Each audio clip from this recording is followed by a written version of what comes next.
People who live in peaceful places aren't always richer. They just live differently. In parts of Northern Europe, a peaceful life isn't a dream you chase. It's a result of small habits, repeated daily, in how they work, how they rest, and how they protect calm in their homes. This video shares 10 practical habits you can start using right where you are to build a more peaceful life without needing a new job, a bigger home, or a quieter city. Why every minute matters. It's not just the big deadlines that wear you down. It's the little delays, the running late, the just 5 more minutes, the half-hour gaps where someone kept you waiting. Over time, those moments pile up into frustration you carry without realizing it. In cultures that value calm, punctuality isn't about being strict. It's about being respectful. When you show up on time or let someone know you'll be late, what you're really saying is, your time matters just as much as mine. And when you live that way, with clearer start times, sharper cutoffs, fewer loose plans, life feels cleaner, like you're not leaking energy into things you didn't agree to. If you struggle with this, try setting arrival time as your standard, not leave the house time. And if something runs behind, don't ghost it. Just let people know. That one message does more than save time. It protects trust. Managing time well isn't about being organized. It's about reducing silent resentment, yours and theirs. Work has no off switch. We all get 24 hours a day. But if you work 10 of them, think about work for another 4 and check emails while eating dinner. How much of your life is actually yours? In places where life feels more balanced, people don't work less because they're lazy. They work enough, and then they stop, fully. There's a simple rule that helps: 8 hours to work, 8 hours to rest, 8 hours to sleep. It won't always be perfect, but it draws a clear line. And everyone understands that rest is valid. You don't have to wait for your job to change or your culture to catch up. Just set your own off hours. For example, after 6:30 p.m., no emails, no messages, no just finishing this one thing. If someone asks, you can simply say, "I'll take care of it in the morning." You don't need to apologize for logging off on time. The moment you start protecting your personal time the way you protect your deadlines, things shift. You don't need to work less. You just need to stop letting work take over all of you. Unfinished means unrest. Unfinished things drain you, even when they're small. A load of laundry left in the machine, a half-written message you keep thinking about, a drawer that's been almost organized for 2 weeks. It doesn't seem urgent, but every undone task holds a tiny piece of your attention hostage. In calmer lifestyles, finishing what you start isn't about perfectionism. It's about closing open loops, so your mind can actually rest. You don't have to fix everything at once. Just choose one thing you keep delaying, and finish it completely today. Fold the laundry, not halfway. Send the reply, not just draft it. Take 5 minutes and actually throw out what's in that bag by the door. It's not about being efficient. It's about taking back the mental space that unfinished things quietly steal. Start small, but finish it fully. And notice how different your brain feels when it's not tracking loose ends. You've lost touch with the outside. Some days feel off, even when you've done everything right. You didn't forget anything, but your body feels out of sync, like you've been holding your breath without realizing it. Often, it's because we've drifted too far from natural rhythm. We stay inside all day, eat fast, sleep late, barely notice the sky. In calmer cultures, people don't wait for perfect weather to step outside. They just go. If it's cold, they bundle up. If it rains, they use an umbrella, not because it's romantic, but because the body still needs contact with something real. You don't need a forest or a free weekend. Just open the window while you make breakfast. Walk to the corner shop instead of ordering delivery. Pause for a few seconds when you take out the trash. Look up at the sky. If you have a balcony, put a chair out there. Sit for 3 quiet minutes before dinner. It's not about making time. It's about making contact with air, light, and space that isn't on a screen. Let your body remember what outside feels like, not as an escape, but as a way to feel real again. Less is more. Have you ever cleaned a room only to feel like it's still not calm? Nothing's dirty, but it's still too much. Too many colors, too many objects, too many things asking for your attention. That's not clutter. That's visual overload. And it's one of the quiet reasons so many people feel drained at home, even when they're caught up. In homes where daily life feels more peaceful, the focus isn't on decorating. It's on reducing how many decisions your eyes and brain have to make. Try this. Clear off one surface you use often.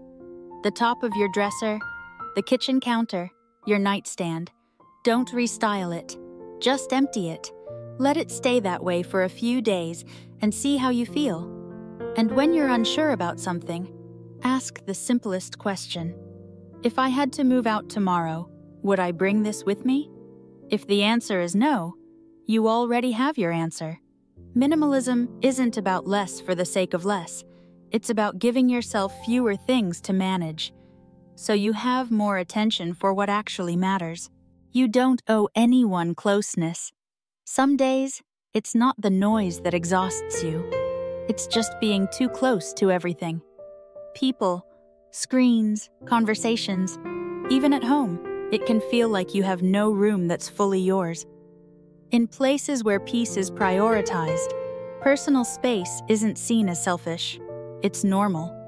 Whether it's standing farther apart in line or not striking up a conversation just because someone's nearby, there's a quiet respect for distance. And that respect isn't just physical. It's emotional. You can create your own version of this. Take the long way home. Put in headphones even if you're not listening to anything. Pause before responding to texts. Let yourself be off sometimes, without explaining why. When space is built in, your nervous system doesn't have to fight for it. You stop feeling so crowded all the time. And in a world that constantly pushes closeness, choosing a little distance can feel like freedom. You need less company, not more help. Sometimes you don't need support. You just need space.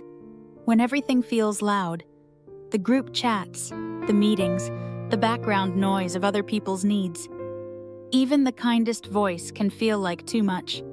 In slower-paced cultures, solitude isn't treated as a problem. It's part of staying sane. People regularly take time alone, not to escape others, but to return to themselves. You don't need a cabin in the woods. Just step away on purpose. Turn off your phone for an afternoon. Eat a quiet meal alone, without trying to catch up on anything. Say no to one invitation this week, not because you're busy, but because you're tired. It's easy to forget this, but solitude is a skill, and the more you practice it, the more clarity you'll have when life speeds up again. Being alone isn't isolation, it's recovery. And sometimes, the quietest moments are the ones that bring you back to who you are. No is not unkind. A lot of burnout doesn't come from doing too much. It comes from saying yes when you wanted to say no. Many of us were raised to be agreeable, to avoid tension, keep the peace, be easy to work with. But always being available, always being polite, eventually makes you feel invisible to yourself. In cultures that value calm, people normalize two things: saying what they actually think and protecting their energy with clear boundaries, not out of rudeness, out of respect. That means saying, "I can't make it tonight," without explaining yourself. It means letting a message sit unread until tomorrow. And it means not filling the silence with small talk when you have nothing real to say. Honesty and boundaries aren't harsh. They're filters. They protect your limited time and attention so you can use it on things that matter. If you constantly feel overcommitted, misunderstood, or overstimulated, the problem might not be your schedule. It might be the lack of permission you give yourself to set limits. And the most peaceful people aren't the most flexible. They're the clearest. Give less, carry less. It's hard to feel part of a community when life feels like a competition. When every task is measured, every moment compared, and helping others feels like one more thing on your list. But in places where people feel more connected, contribution isn't performative. It's quiet and consistent. It's not about being involved. It's about noticing what needs doing and doing your part without being asked. You can start small. Return the card at the grocery store. Pick up one stray item at the park. Let someone merge in traffic without reacting. None of it's big, but all of it says, we're in this together. Living this way doesn't mean you have to be selfless. It just means you understand your impact and choose to make it lighter, not louder. Because when everyone gives a little, no one carries too much. Peace isn't for show. Not everything you do needs to be admired. Not every choice needs to look impressive. In slower, more peaceful cultures, success isn't defined by how visible it is. It's measured in how it feels. Ordinary days, steady rhythms, small joys. Those things matter more than recognition. You can feel this shift in everyday decisions. Choosing a slower routine over a packed schedule. Cooking something simple instead of trying to meal prep right. Cleaning because it brings calm, not because anyone will notice. And you don't have to prove anything for it to count. Start asking a different question. Does this bring peace or just approval? Because a quiet, grounded life is still a strong one, even if no one's clapping. Even if life feels full and fast. Peace doesn't have to be a luxury. You don't need a new home or a perfect routine. Just a few habits that remind you to slow down, reset, and protect your own space. And most of the time, it's not about changing everything. It's about choosing less, more often, and letting quiet moments be enough. If one part of this helped make your day a little calmer, feel free to like or subscribe. It really supports the channel.